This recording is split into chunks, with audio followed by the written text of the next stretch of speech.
Alright, so we are at Cannon Beach, Oregon. I don't think he likes the ocean that much. Ever since we've been out here, he's been wanting to like get out of here. He's scared of the waves. That's funny.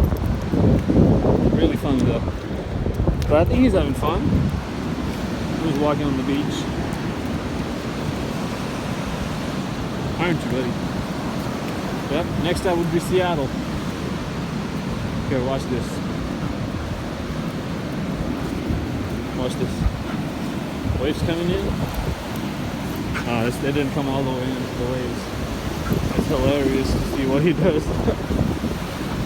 Come here.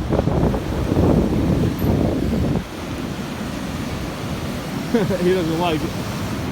Do you now? Do you like it? Huh?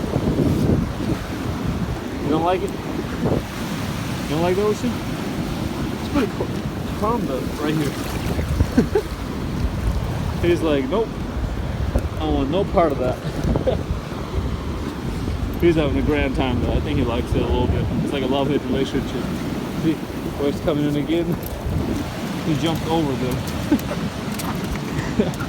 Alright folks, hit the subscribe button. We'll see you guys in the next one. Say bye. Peace out.